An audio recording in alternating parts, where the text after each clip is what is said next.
Just 1 minute.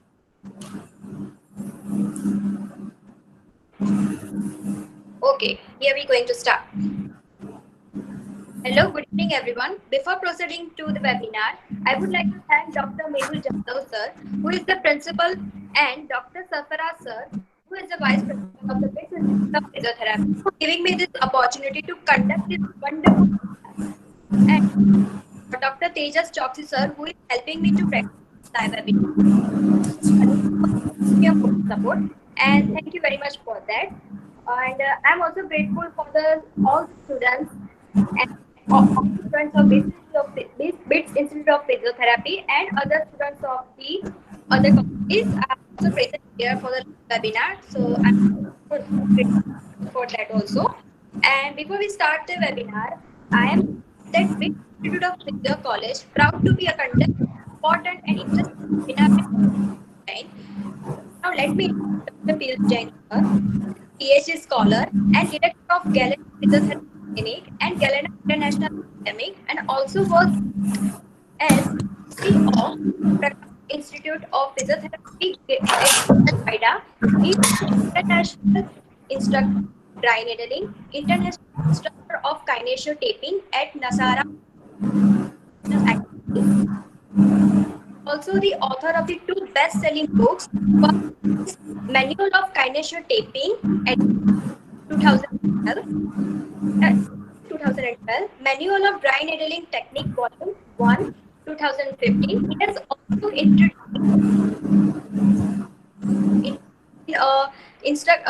introduced in an overall 200 above including in Indian institutes, as well as University of Heritage, Sri Lanka, and Bangladesh Cricket Board. Thank you very much, sir, for giving us your precious time.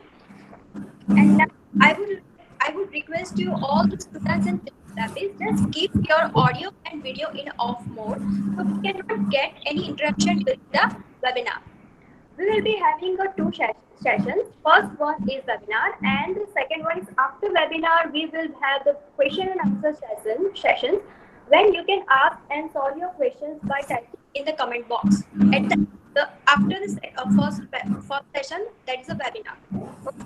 Thank you very much for giving us your precious time, and now it's all over to you, and this web stage is all yours. Thank you. Thank you, Ritika ma'am, for this lovely introduction. I think my voice is clear to everyone because I think your voice was cracking. There are multiple messages. Guys, if you can hear me loud and clear, please let me know. So I think the chat box, yes, perfect. Perfect. So I would like to thank BITS Institute, first of all, for giving me this opportunity to present, and my elder brother, Dr. Jadhav Mehulkar sir, for always being with me and giving me these kind of platforms to present whatever I know. And again, Sarfaraz sir, Rutika ma'am, for being the host for today, Dr. Sarfaraz sir, for always being with our side. So let us start with the presentation. I'll be taking a very short presentation, and after that, I'll be discussing more about the question answers. So we'll be taking live questions from you guys, and maybe we'll be able to solve your queries as much as I can up to my level of understanding. And hope I am very clear. And let me start my presentation. I'm really sorry. I'm doing first time on this. What we say? Okay, perfect. So I think, guys, you can see my screen now.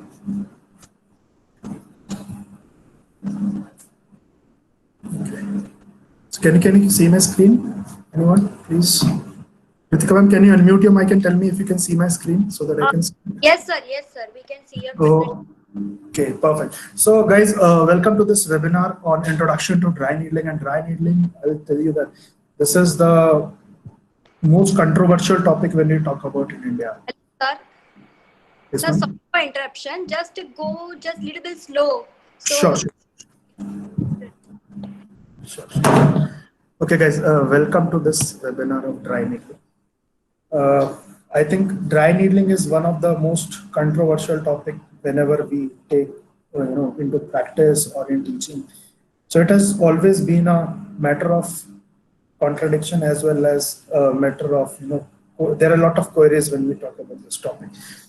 So I've written a book. I'm very proud to say that I've written a book in 2015 on dry needling. That is volume 1, Manual of Dry Needling Techniques. And right now I'm practicing as a dry needling therapist, and as well as I'm hosting many courses. I think on Facebook Live, there is no, this presentation is not started. Can you please check once? I'm getting some messages that on Facebook Live a presentation is not received. So when we talk about dry needling as such, so when we talk about dry needling, there are some questions which comes to our mind, right? So there are, the questions are very important, because we should always address your questions unless you know the answers to your question. This is very difficult for you to start any clinical practice. So first question, as any modality will have, that what is dry needling? The next is it acupuncture? Is it related to acupuncture? Is it Chinese? So we have 3 questions side by side. One is, what is dry needling? Second is it acupuncture? The next is it Chinese? The next question is it unscientific? Very important to understand, because there will be a lot of, claims stating that is it anything which is accepted into a system of medicine or into a practice from healthcare professionals. So do we have any scientific background to this therapy or this modality or not? Or does it have a placebo effect? Is it just like a sham thing? What we are doing, we are just applying something, and because we claim it is effective, it is effective. So these are some questions I'll be addressing today, including some of the basic theories of dry needling. So let's answer these questions. So first of all, it isn't acupuncture, because it started from a very medical background, from anesthesiologist and the people who have given the theory of trigger points, genital troubles, Jan Domerhold. So Jan Domerhold in 2001, he has given that from a physical therapy perspective, trigger point needling has no similarity with traditional acupuncture. Whereas the traditional acupuncture basically relies on the treatment of the meridian lines. So these meridian lines are basically some traditional lines, or you say some hypothetical lines present on the body, where there are certain points. Again, on medical science, there are no, you can't say there are certain points. So you have to be very specific what those points are. So there are certain points what you puncture or you put a needle on and you get some effects. Whereas dry needling has nothing to do with those points. Dry needling is totally a medical-based what we say protocol, where you find something locally, you palpate something, make a base of it, make a hypothesis of it, and then you perform the procedure. So it's very important for us to understand that.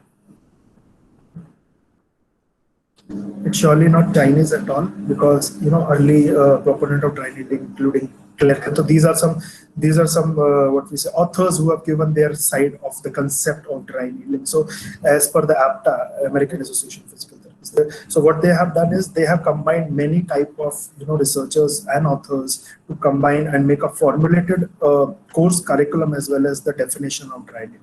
So basically these were Britishers and Canadians, like, who have given, Western world people who have given the concept of dry needling to everyone, including Claire Gunn, Chan Gunn, Peter Baldry. So they have given the basics of dry needling. On that, Dr. J. Domerhold has done a great job to build upon that and formulate a very good course structures to make it into, to bring it into a scope of practice of physiotherapy. We talked about, is it scientific or not? So yes, it is very well scientific. We have some what we say prestigious systemic reviews regarding dry needling on back pain. Right now also I was reading one of the systemic review given in 2019, where it has given dry needling as low to moderate quality level 1A evidence they have quoted. Yes, it is like still into infancy stage when we talk about when we talk about these kind of things. Researchers, but yes, there are many researchers. Yes, some are quoting it very low evidence, some are quoting it moderate evidence, and the systemic reviews say they are low to moderate. But there are a lot of things to be done when we talk about a larger population, and still the research is in infancy stage, and maybe in future we'll be able to perform high quality research on that. isn't placebo, because what I'll be taking on today's slides, everything has been taken from research. Even you can see at the end of the page, you can see some of the references of the research. So everything what we teach or what we say, has been taken from some of the other researchers. What is dry needling? Let's straight come to the point here. What is dry needling? So as the name suggests, dry needle, there are two words we are using simultaneously. So dry means like we are not using any wet substance. So as you know that. Sorry for interruption. Can you go a little bit slow? Sure, ma'am. Sure, I'll go slow. Ma'am, I think. What, ma'am? And loud also. Okay. You want me to remove? You want me to remove my headphones also? Yes, sir. If you can do that. Oh, just a second. Can you hear me now?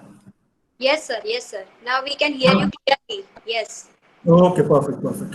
So, coming to what is dry needling, so as the name suggests, as the word says D and N, it is made up of two words, dry and needle. So basically, the dry says that we are not using any substance, we are not using any steroid, we are not using any substance like anesthetic agent or any drug to do needling. So that makes us non-pharmacological aspect. It makes dry needling a non-pharmacological aspect of practice. Whereas when we talk about acupuncture, there are certain type of acupuncture therapies where they put herbal medicines, they put wet substances around the needle, and they try to inject that thing into the body. Whereas we are using a needle. Now, what the problem comes is when we use a tool and that tool is simultaneously used in other therapies. So people always try to use the word which is more generic to that therapy. Like I'll quote very simple example. I always quote: if you go to the market to buy detergent, so 90% of us, we say we need Ariel wala surf. We need surf. So surf is not the product generic name. The surf is basically again a product brand name. Right. So what happens, because some brands become so popular that we give that name. We give that name to the generic product. So this what has happened to acupuncture needles, that instead of calling them stainless steel monofilament needle, that is the generic name, stainless steel monofilament needles, we are calling them as acupuncture needles because they're readily used in acupuncture.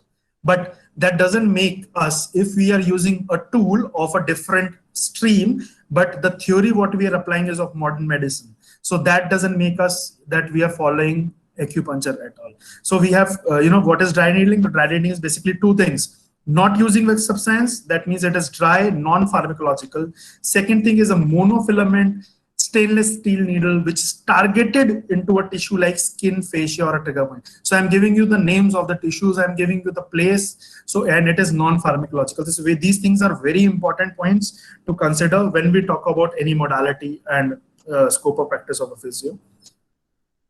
So what are the types of dry needling we are talking about? So basically we have three types of dry needling, and Apta says that there can be a fourth also.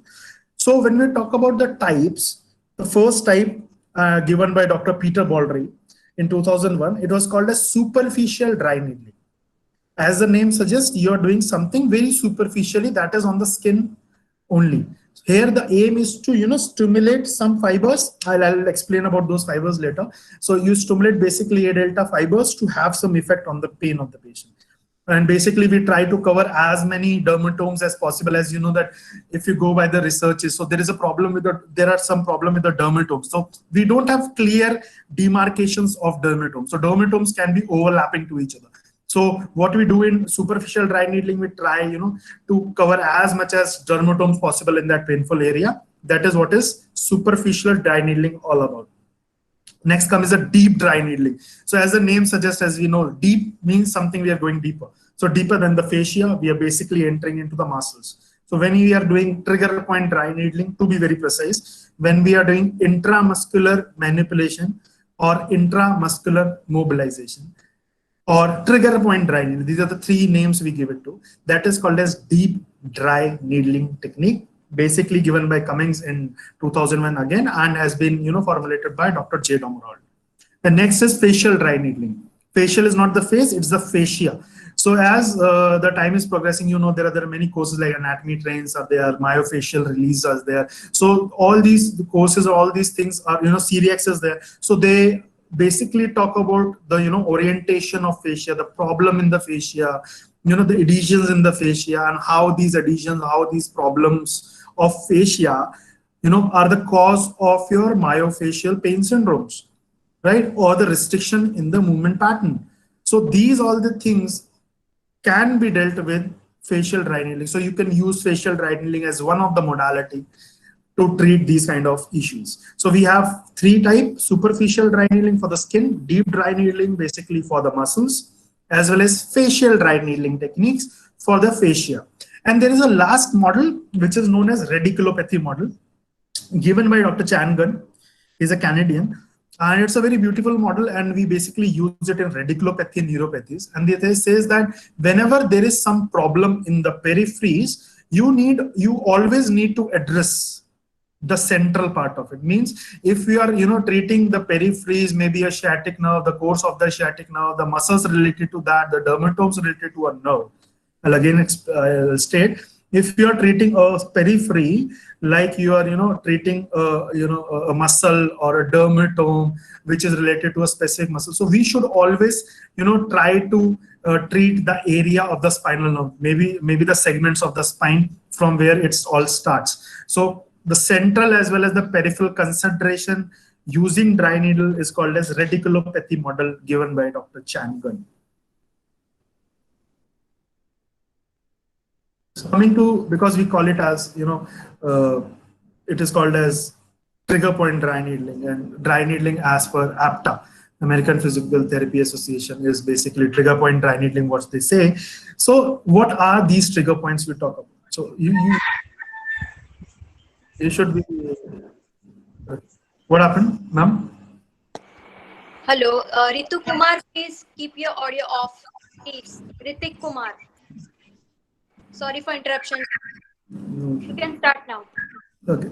So what are myofascial trigger points? So when we talk about myofascial trigger points, so these are very, you know, these are the structures we want to treat. So these are, we have a specific definition of this. So I think you should all be able to, you know, see this definition. I'm really sorry for this. Okay. So these are hyper irritable spot. Please be very, you know, specific about our definition. This is this hyper irritable spot. What is hyper irritable spot? Hyper irritability means when you touch something, you expect a reaction from that person. Let's take it as a person. Trigger point is a person. Okay, so you expect some reaction from that person. So you know that, okay, if I crack a joke on this person will react like this. So what is hyper irritable means? You will crack that joke to a person, but not up to your expectation. That person is reacting back more. That means the patient is hyper irritable spot. The second is skeletal muscles. So trigger point has to be, if they are not present in skeletal muscles, we don't call it them as myofascial trigger points. Associated with hypersensitive palpable nodule. What do you mean by hypersensitive? That means with very light touch, you can irritate that trigger point or that area. So we have three things. It has to be hyper irritable, has to be in skeletal muscle, and these has to be hypersensitive palpable nodules, right? So this is a definition given by Travels and Simon in 1992. They have given very good books on trigger points, 2 huge volumes of this book. And if whenever you get time, please read these books. These are very nice. So I'll just repeat: hyper irritable. That means they will give more of the symptoms in skeletal muscles, because these are present in only the skeletal muscles, associated with hypersensitive palpable nodules, which is very important. Hypersensitive. With less of pressure, you get more of symptoms, right? So these things are very important. Okay, inner taut band. The last word is the inner taut band. So what is a taut band? So I think everybody has heard this word like taut. So basically we use this word taut in whenever we talk about the ligaments. So we keep the ligament into a taut position, right? So it is the position where it is at maximal tension. Any structure which is at maximum tension is known as taut. So what is a taut band in a muscle? So muscle at rest, any fiber in the muscle which at rest is under maximum tension because of the shortening of that muscle fiber, because of the presence of a trigger point which is hyper irritable and hypersensitive palpable nodule, is called as a trigger point. So there are 4 words you should address: hyper irritable, hypersensitive, skeletal muscle, taut band. So taut band will be present in skeletal muscle. In taut band, there will be a nodule which is hypersensitive and which is hyper irritable. That is what is a trigger point all about. That is the basic definition. So what are the characteristics of these trigger points? The characteristics of these trigger points going to explain you everything about a trigger point, or everything about a myofascial pain. So they are palpated as bands, sausages in muscle. So the people who eat non-veg, for them it is sausage, and people who are vegetarian, you can call them as Nutrilla buddy or a soya bean ki buddy. You just soak it in water, take it out, and spongy. So it is like that. And it is secondary to a primary dysfunction. So what do you mean by secondary to a primary dysfunction? That there has to be a primary cause of this problem, which is secondary. The secondary problem is trigger points. So to have a trigger point, you should have a primary cause. So what can be these causes? These causes can be a postural cause, hyperactivity, overloading, vitamin mineral deficiency. Most important seen in Indian classes are dehydration, psychological stress. These all gonna cause a problem whenever we are talking about these trigger points. Third point, reduction in circulation due to spasm leading to ischemic changes. So because trigger point is a contracted knot of a muscle, okay, so there will be reduction in circulation. So whenever there is reduction in circulation, there is ischemia, it will always lead to the, the tissues will go for they will go for ischemic changes. They will start necroting. They will start, they will not heal up. So when they are not healing, they are going into ischemic changes. There will be, release of some inflammatory substances, lactic acid, prostaglandins, which will in return cause a lot of pain. That's why these are very hyper irritable spots. Now, the last point is very important point, which will explain why trigger point therapy is important and why these can be used in any case we come across, taking care of all the contraindications. First is typically develop, I'll again say, typically develop in a muscle that is overloaded. Okay, we understood overloaded means beyond its capacity of work. Overloaded means if a muscle is conditioned to do a certain task. Okay, so if you are giving any load which is not optimum. Optimum load is a load what person can take very easily. So you calculate it by RM formula, you know that, repeated maximum. So if you are doing something called as overload, beyond optimum loading, right, that is called as overload. So what can happen? There can be a mechanical overuse. What do you mean by mechanical overuse? That you are using it more than required. Mechanical overuse, you can say simple example, a person who is, conditioned to do a marathon of 5 kilometers, suddenly he think that without what we say preparation, he can go for a 21-kilometer marathon run. So this is a mechanical overuse you are doing, not to be done, because these are called as overloads, overuses. The next is called as a neurological overuse. What do you mean by neurological overuse? So I'm not a person from neuro background still. So you have a patient of HEMI, so there is a problem in the brain and there is loss of control on the impulses from the spinal cord and the muscle is going into spasticity. So basically what has happened, there is problem with the nerve firing. It can be a central lesion, it can be a peripheral issue. So because of this, you require, suppose there are two things, that nerve is firing more and second is nerve is firing less. So if the nerves are firing more, then the contraction is happening, it's not required, still it is happening, right? The patient will go into fatigue and there will be, problems like spasm, spasticity. Whereas if the firing is less, again, to do a certain task, the firing is less, muscle has to work more because the impulses are coming less, muscle has to get more impulses. So these are called as neurological overuse. The last, protective overuse, everybody knows it, in synergist and antagonist. So why the problem is posture? Why there is always a trapezitis associated with the person? Why there is, tightness of a hamstring always with the person with backache? Whereas research says that there is no relation of hamstrings with back pain. But yes, when we talk about the postural concentration, there are some things which are very readily available. Trapezitis, hamstring, gastrocnemius tightness. Why these are there? Because these are the synergist. These muscles are somewhere, they are synergist to a primary mover or a prime mover or to a, agonist. Because those agonists are weak, they are not functioning well. They are not in a good balance with agonist, antagonist balance is not good. That's why these synergists can go into spasm or can go into protective overload to help you further, right? So these are the three types of overload we're gonna take into consideration. So I think we can see this image. Okay, so my cursor is working. Yeah, okay, I think my cursor is working. So when we talk about this is an ultrasound imaging of a trigger point.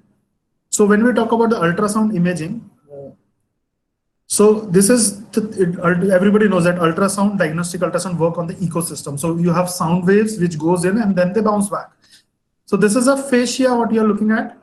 You can read this, fascia. So fascia will act as a white, it will look like a white structure, thick white structure, right? Everybody can appreciate that. Then which will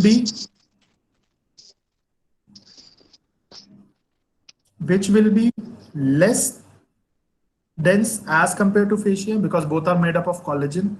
The level of the amount of water present inside a muscle will be much higher than the fascia. So fascia is basically on the ultrasound look like a dense fibrous tissue of white layer, whereas your muscle looks like less dense tissue. So if you have, I'll again repeat, if you have a hypoechoic spot, what do you mean by hypoechoic? Hypoechoic means that this area is not bouncing ultrasound waves back. So if it's not bouncing it back, that means it's absorbing it. And you will have something like a black hole in the center of the muscle, which signifies presence of trigger points. Now, the problem is, in India, we are not eligible, we are not authorized to practice ultrasound, diagnostic ultrasound. So if you're working in a hospital, you can take help of ultrasonologist who can, do ultrasound and try to find out the correct and optimum position of the trigger points, so that in later stages, you can take help of them and treat the trigger points if you want to treat it under ultrasound. Or else you can use your palpation skills to find these trigger points to come to this conclusion. Again, there is a smaller picture of this. More here, you can read it very nicely. See this? So you can see the dense layer upstairs up, and you can see these arrows. So these arrows are the holes of area of hypoechoic areas of a muscle, which are basically the trigger points present in the muscle. Hope this is clear. Can I move forward? Okay, I'll take it as yes. So what are the symptoms here? So these are, we have dull, constantly aching pain. Patient will always complain ki bhai, I'm having pain. And it is constant pain, dull, aching pain, and it is not specific to one area. It is more like spread out. Localized tenderness. So tenderness and pain both are different. Tenderness is something painful on touch. Dull, constant aching is patient complaint. Tenderness is a test. You touch the patient and patient say tender, or you check tender scales of tenderness. Both are different. Next, coming to the LTR. The LTR is a diagnostic procedure that is called as local twitch response, which is a peculiar symptom of a trigger point. So when you stimulate a trigger point, it's gonna give a twitch, and that twitch is limited to the muscle fibers which have trigger points, or sometimes maybe the whole muscle. So this is very important point, LTR. Next, may report paresthesia. So if you have a trigger point, I've already explained that if you have a trigger point, there will be shortening of muscle. There will be taut band. So when the muscle is short, it may entrap a nerve, like in piriformis syndrome or in a pronator teres syndrome. It may tightens around the nerve and cause paresthesia. Next, characteristic referred pain as demonstrated by travel system. So everybody knows what is a referred pain. So you have a problem at one side, the cause is at one side, one place, but the pain is felt somewhere else. So there is a theory called as convergence projection theory, which guides this pain. And then at last, when you have everything like this, so it will cause muscle weakness, loss of range of motion, and coordination. So this is just a simple image of how you do dry needling. So I think you can appreciate there are 5 pictures of leg. The first picture is of the muscle. And on the first picture where there is a muscle, you can see 4 dots. So these 4 dots signifies the trigger points. I'm not saying these trigger points will be on this spot, but they signify there is a trigger point. And this, in the second picture, if you see, this trigger point is referring pain on the dorsum of the foot. Okay, so if you see there is the pain is in the foot, you can see on the middle side, which mimics a pain of plantar fascia. Plantar fasciitis pain. So many a time there can be combination of plantar fascia pain as well as referral pain, or there can be purely a referred pain from a trigger point. And again, you can see the third and the fourth and the fifth figure where you can see there is posterior knee pains are like this. So it depends again and again, it depends on your assessment, how vigorous your assessment is, how nice your assessment is, how you lay down your hypothesis before going to the treatment protocol. Because treatment can be done by anyone, but assessment will be done by a good therapist. So your assessment makes a good difference. So you are doing needling in this case, maybe to treat a referral pain pattern or to correct the biomechanics as well. Because shortened muscle or muscle with a trigger point, a hypersensitive muscle, a muscle shortened without trigger point, a muscle with a hypersensitive nodule, a muscle in pain can lead to biomechanical changes. And the problem like plantar fasciitis is because of these biomechanical changes. So treating a cause to correct the biomechanics, treating a cause to correct the referral pain pattern is very important. So needling can be done for anything, but you need to address it. Okay, my needling session for today is to correct what? Referred pain, localized pain, biomechanics. This is very important point.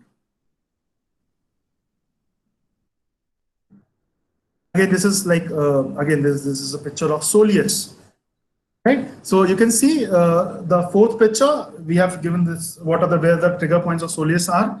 And then you have the pain on the first picture is heel. People suffering from heel pain. It can be calcaneal spur, it can be TA tendinitis, it can be a referral pain only, or it can be a biomechanical problem due to a shortened soleus. So again, you need to tell what is the problem with the patient while doing assessment. So why I'm telling you this, because at the end of the session, the dry needling, yes, it is a very important part of treatment. Okay, it's a very important modality can be used. It is faster, cheaper, but it is just a modality. It can't replace your physiotherapy. Physiotherapy is the first and the foremost thing what you need to practice. This is just an adjunct therapy what we are taking into consideration, right? How it works, very fast, I'm gonna brush it up. So basically it is this research has been taken from dry needling in mice muscle, where they have people can see in that inset, the round inset, there is a neuromuscular junction which looks like this. So in this research, I'll just tell you, they have done trigger point this needling on mice biceps femoris muscle, 30 strokes, which led to this, the second picture. That means disruption of motor end plate and the area, adjoining area. Within 3 days, there is inflammation. And within 7 days, I'll repeat, within 7 days of healing, a normal neuromuscular junction or the area was formed. And needling result in a local tissue response, resulting in alteration to muscle fiber length. So if we take this research as the base, if we are treating a trigger point, the dosage for that specific trigger point of that specific muscle should be kept 7 days. So I think neurophysiological effects, how you manage pain, all physios know this, that whenever you get a modality, whenever you get exercise, whenever you get a myofascial release in your exams, so there is only one thing we always write. I think I have always written that for every modality, that is pain gate mechanism. The best part here is we don't work by pain gate mechanism here. We work by giving pain to reduce pain. That means then the pinch of the needle, the prick of the needle, as given by Peter Baldry, it can stimulate A delta fibers, which can activate OMAS system, opioid mediatic analgesic system, which in turn helps to do, what we say, release opioids, which help us to relieve, which help us to suppress the pain. So this is how neurophysiological effect works. Chemical effect. So it was given by Shah et al. So they have taken a sample, a biochemical sample from the site of trigger points, biochemical sample from the site of trigger points, and they find out that there are substances like bradykinin, substance P, and CGRP, the regulator of calcium and phosphate balance, calcitonin gene-related peptide, as the name suggests. These chemically were reduced immediately after LTR. So these chemicals are basically inflammatory substances which were at a higher level at the site of the trigger point. And after dry needling is done, their level decreased to near normal level, which help us to determine that, yes, dry needling has, if all the effects on the body, like the neurological effect, the chemical effect, as well as the mechanical effect. Now, I think these are the most important part of the lecture, contraindications. So when we say contraindications, we should take it as a contraindication, not as a precaution. Right? So it has been taken by APTA again in the document description of dry needling in clinical perspective. First is denial of consent. When I say denial of consent, means denial of written consent. In India, there is no value of oral consent in medical system. Written consent is must. Next, patient needle phobia. So this needling is not a choice of modality for you if your patient is not ready, right? You should not be like, nahi, aaj to needle karna hi hai.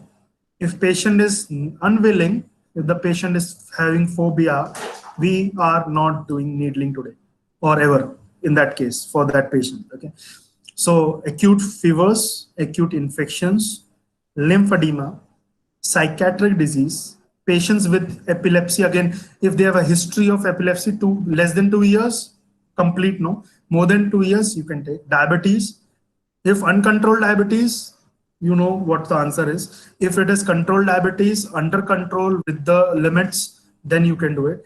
Compromised immune system, it's a strict no. And again, malignant tumors. So if you have a malignancy present in the body, it is contraindicated. Once you're done with chemo and what we say, radio, and patient is under, like, all the sensitivity is maintained, everything is all right, then you can surely go further. Bleeding disorder or anticoagulant, please, if your patient is on aspirin, or on any anticoagulant, BT, CT, PTNR tests are mandatory. Without that, don't try to use needles because it may start bleeding, which is uncontrollable. And directly over implants, you can do around on the skin and the muscles, but not on the implant. Simple explanation to the patients. Tell them the procedure you want to follow. Tell them these explanations are after the contraindication has been clear, consent has been signed, now patient is ready. Okay. Inform that sterile, single-use, disposable needles will be used.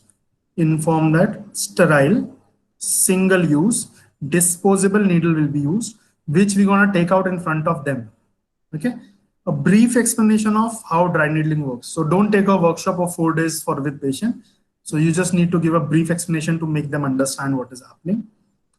Then transient symptom during or after the treatment, there can be some symptom, there can be some problems, like there can be mild dizziness, there can be mild burning sensation, there can be mild bruise, there can be mild bleed. So these things should, or soreness in that matter, these things should be told to the patient priorly, not after the treatment patient saying, okay, I'm having pain, okay, I'm having spasm, I'm having severe spasm. So these things should not be done after the treatment. Before treatment, tell them everything. And then you give a post-treatment advice. So what is a post-treatment advice? Okay, you need to do icing, you need to stretch, you need to maintain hydration. right? So there are many things. So, and you need to control the primary factors, the posture, the vitamin mineral deficiency, hydration, everything should be told to the patient. So what does it take to learn dry needling? The answer to the question is very simple. First, 75% what you need is knowledge of anatomy. You should know what structure is there, where it lies, what is this function, what it can do when it is getting injured. Next is palpation skills. The third most important clinical practice, selection of patients. I always say we never choose needling for patients. We choose patients for needling. You can't do it on every patient. So please tackle your patients very carefully. Maybe out of 10 patients, I'll be doing in one, or maybe out of 100 patients, I'll do only in a patient, one patient at a time. Because I don't have to prove them, I don't have to show them that what I'm doing or what are my skills. I'm not there to show them my skills, I'm there to treat them. So I will be doing something which is best for them, not what is best for me. So please make sure we always find the best patient. And yes, last is the skill. So skill merely takes about only 25% of your time. Rest 75% is your knowledge. These are the some equipments you need. So you need gloves. Sorry, I'm really sorry. So you need gloves. You need needles. You need spirit. You need alcohol swab. You need cotton, multiple size needle, a good couch, which is free from clutters. You can move around the couch. A good therapist and a sound patient to work with, and good lighting also. And okay, one most important thing I will tell the people who are doing needling, or maybe in future you want to practice needling, please take registration from your council. That is must. Everybody knows that wherever we have council is must. Please take registration from biomedical waste. These things come under biomedical waste.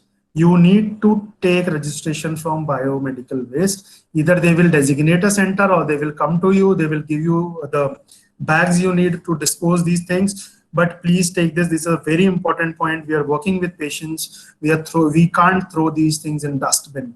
This is illegal. So please take registration from biomedical waste in your area, whichever city or country we are in. So what is the financial burden? Very important. I think everybody want to know the financial burden, because at the end of the day everybody want to learn, but again the next day they want to remove L from the learning and want to earn.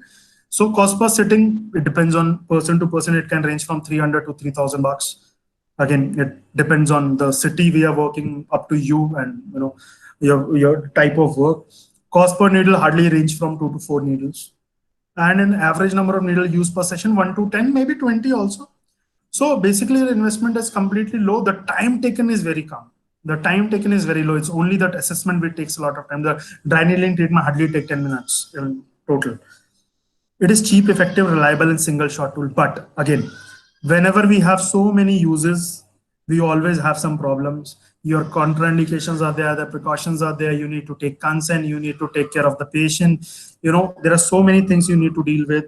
Then only you can work with the patient.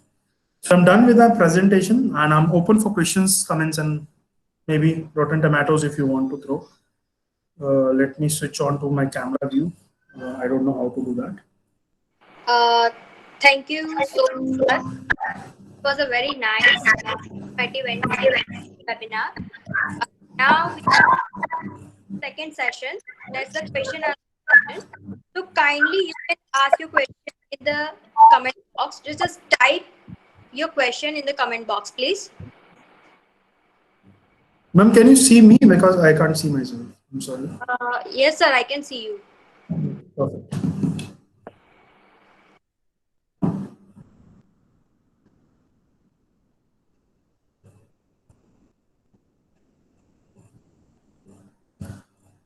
Okay, guys, if you have any questions, I'm ready to, I will try my level best to answer you.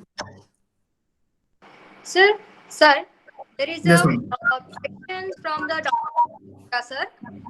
Sorry, ma'am. Sorry. I can't hear you. Okay. Sir, in the comment box, there is one question from the Paras Pura. Okay, I can see the questions. I'll just answer the questions because I have opened the chat box and you can see, right? Yes, sir, sure. I'm really sorry. I'm bad with this No technology. problem.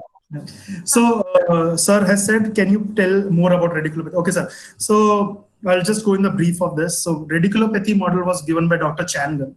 So, they basically says that due to the erector spinae, due to the multifidi muscle, if the origin of your nerves means from where the nerves are originating, the spinal level, if the spinal level, the core stability, the core strength, or the activity of these muscles are not apt, that will always lead to misfiring of the nerves. Misfiring can be more or less, it can cause entrapment, it can cause stenosis, whatever, but it will have impact on the nerve firing, which in turn cause problem in the periphery. So with periphery, you always have to take the central into consideration. So if you're not taking center into consideration, that will always be important. Right. So the next question is, sir, how can we make a patient ready for dry needling if we think that is the only way to get relief from pain from the patient? Sir, you don't have to make patient ready. I think, oh, sorry, ma'am. So if you have a patient, right, if you have a patient, first of all, as a physiotherapist, you need not to convince the patient, you need to tell the patient what they want. So it depends on our rapport with the patient. Second thing, use your, audio visual aids, use your technology to, show them what is happening with them, what going to happen with them. Because most of the people, they don't know what is dry needling. They will compare dry, once you will take out the needle, they will think this is acupuncture. So once they think this is acupuncture, they're gonna, visualize that, okay, one person will be lying on the bed and there will be hundreds of needles on the body. So they will never be very comfortable. So you use your audio visual aid. People are using all the social media, use it for nice things. Show them a video, show them on yourself what is a dry needling, how much it can be useful for them, and why you want to do dry needling, why it is now after so many sitting, it is your choice of treatment modality.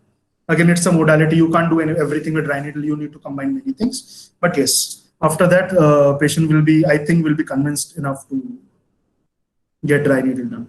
So we have one question. Okay. Yes, ma'am. Sorry, ma'am. Janvi, ma'am, vascular condition will come into picture. So in the cases of vascular, this varicose vein, on that area, you will not do dry needling. Around, you can do dry needling. Yes, it will come under relative contraindication for sure. Okay, so I think other questions. Okay, so Rutika madam asked the question. There, how can running shorten the? So we are not shortening the healing time. The healing time will be the same. We are not injuring the muscle. We are just injuring, the specific muscle fibers. We are not, tearing the muscle, which takes around 4 to 6 weeks to 8 weeks to heal. So we are not tearing the muscle. It is like a local repair. What is happening, which happens after the, activity also. So you need not to worry about that. Okay. एक second थोड़ा धीरे धीरे करो भाई, इतने सारे question एक एक करके.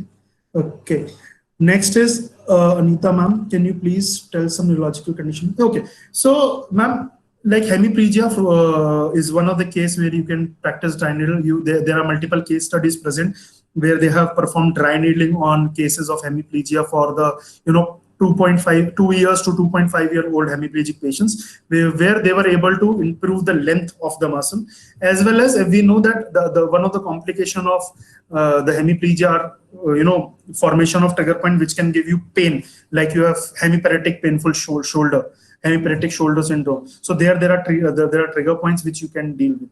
Even in adult CP, you can try to reduce the spasm and the spasticity of the muscle. So these are some neurological, but basically directly we are not using it to treat a neurological condition. Try to understand. We are not treating a neurological, we are not treating hemiplegia with the dry needles. We are treating a muscle with a dry needle. So this thing happens, so we are not treating. So we are treating a muscle which has trigger point because of the spasticity. Whenever there are no contraindication related to that condition, then only. So it's not going to cure your hemiplegia. It's going to help to improve the length of the muscle in a spastic case. Yes. Okay, Dharmeshwar, I think I have given the answer to you as well. Okay.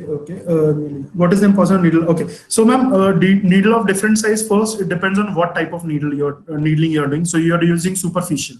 That means you're just puncturing the skin. So you have to use the smallest needle available because you are just puncturing the skin. Next, it depends on the size of the muscle, the depth of the muscle, the size of the person. So if the person is like me, so to first to cross the skin and the fascia and adipose tissue, you need a length of the needle. So needle is part of your body. So you need to you need to understand when you do a lot of needling, you'll understand how much depth and which muscle or which area you are into. So according to that, you will go inside and check. So depending on that, you choose needle. So if I'll say there is a perfect size of the needle for every muscle, that is wrong.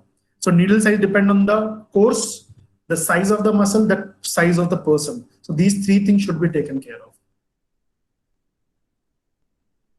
So difference between tenderness and trigger point. Trigger point are a pathological, condition of a muscle where they are into a shortened position, and tenderness is a symptom, or I'll say it's a test. So you press the trigger point, patient say yes, or you press anywhere where patient say there is pain. So pain on touching is basically tenderness. Trigger point is a pathology which happened inside a muscle. So if you have done a good dry needling, Vidima, if you have done a good dry needling technique for that specific trigger point, and you have managed all the primary problems, if you have all the primary problems, it's in a single point.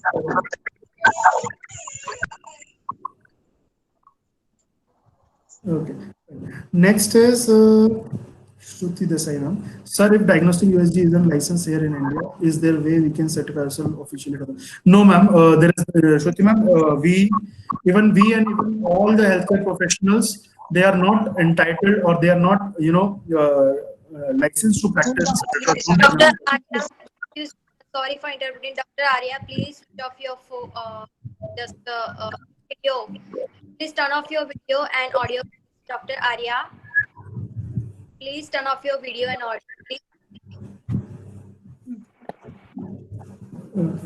So sorry. So Shruti ma'am, I was answering your question that no, we can't, because because it comes under the act that prenatal sex test, that because of that nobody is eligible to practice this. So it's better if you can't qualify that also, because only MBBS with some certain kind of licensing exam, they are able to practice this USG. Coming to the next question, just a second. Palak Borat sir, is there any other role of dry needling other than pain management? So, I'm not really clear with your question, sir, ma'am.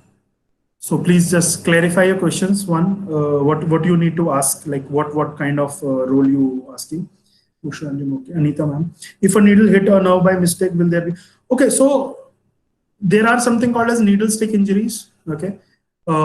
Yes, if you are, you first of all, if you are very slow and you just hit a nerve, so it's gonna give you a current kind of feeling, and it's gonna try to read that. So there are no chances of hitting injuring a nerve. Yes, so if you are trying to be a Shaktiman for sure, and if you think that okay, nahi, aisa nahi hota, I can do anything, and you just keep on putting the nerve and patient is shouting and you are trying to injure, then only there are chances of nerve injury. But yes, if you know your anatomy well, you will always try to go away from the major nerves. That is a good question, I'll say. Okay, Jimmy. Hello, sir. Which therapy is better on the field sports player, MFR or triangle? Can we use both? Yeah, see, both are therapies, both are modalities, both are different modalities, both have different effects on the body. I always say 75% to 25%, 75% manual therapy, your hands, because nobody can copy your hands. 25% modalities, whether it is a ISTM tool, whether it is a needling, whatever it is. So I will always go with the MFR first, then dry needle, because hands-on will always be hands-on, and it will always make your level, your rapport with the patient more. So that is my take on that.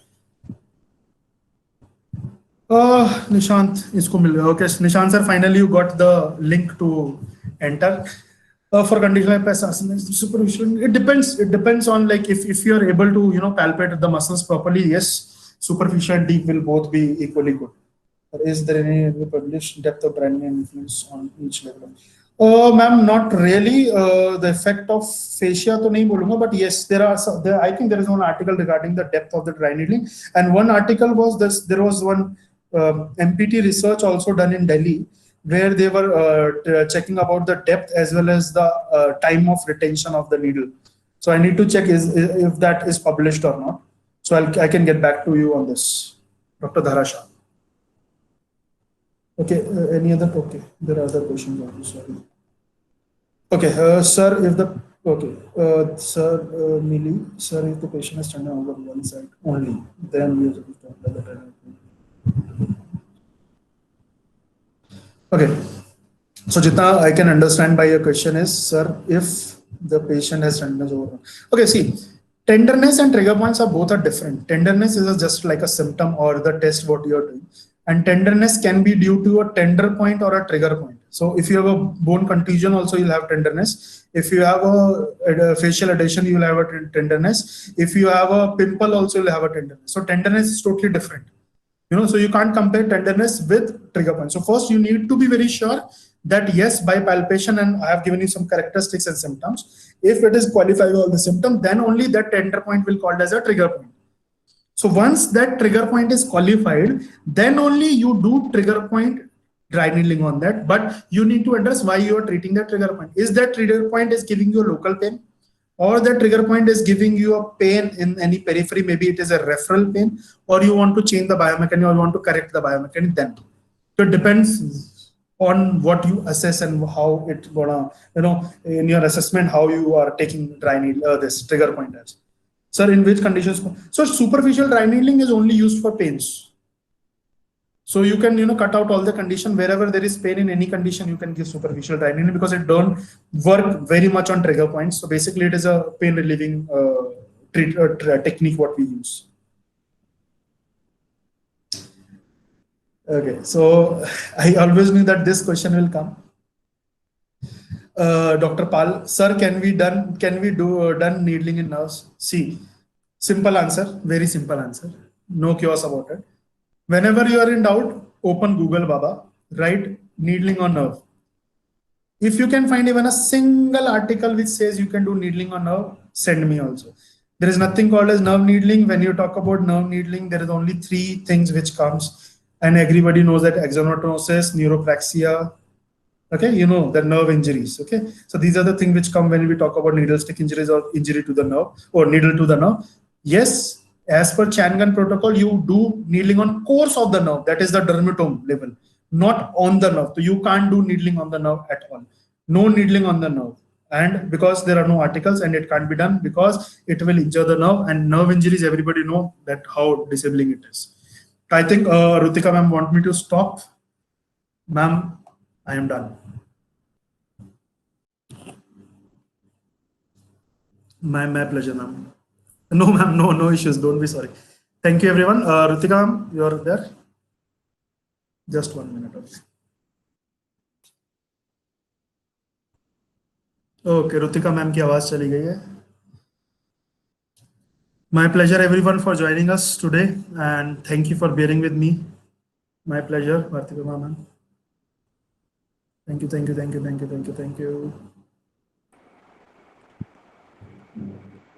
Rutika ma'am, are you back? Can you hear me? Yes, ma'am, we can hear you loud and clear.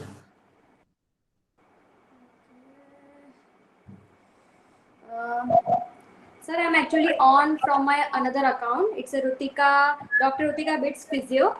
Yes, ma'am, I can see Sorry, that. my previous account is just, I don't know, the audio is not there. So I'm just trying to, okay. So thank you very much, sir. This is very informative and skillful webinar. And you have answered all the questions and queries from our colleague physiotherapy and also students. So I know you have told me that you are already conducting the live webinar workshops and of course ePhysiocon conference. So you have already told me that you are busy on Tuesday and Sundays where your all live webinar workshops are going on. So sir, you had told me about that you want to go, you want to leave soon. So sir, again I'm thankful to you and to conducting the webinar and associate with the BITS Institute of Physiotherapy. And sir, would you like to say something? Yeah, thank you, ma'am. I again like to thank the management of BITS Institute. I have been to this college thanks to Dr. Jadhav that he has invited me for the I think that config, which config I was there, and it was like an honor to come to the college to see the huge campus of BITS. And thank you, Jadhav Milkar, sir. I think you are there, but you are muted and your video is off. Yes, sir. I am here only. I am here only. Thank you so much, sir sir. हाँ मैं आपकी तारीफ कर रहा हूँ, सुन लो, फिर बाद में नहीं बोला तारीफ नहीं की थी उसने. Thank you very much, sir, and thank you to your team also, Sarfaraz sir and Rutika ma'am and Rishikesh sir, for this lovely webinar, and thank you guys for being here. I can see there are around 90 plus people Thank you, here. sir. My pleasure, sir. My pleasure. Okay, thank you, ma'am. Bye. अभी क्या करना है? क्या करना है? Sorry, sir, I haven't heard you anything, but it's okay. I can understand now. So, okay, sir. Thank you so much, sir. Okay, thank you, sir. Yes, sir. Thank you so much, Dr. Paras Bura, sir, and Mansi Brahmat, madam, that you have helped me a lot during this session. So, thank you so much. And now we are concluding this webinar. And yes, thank you so much.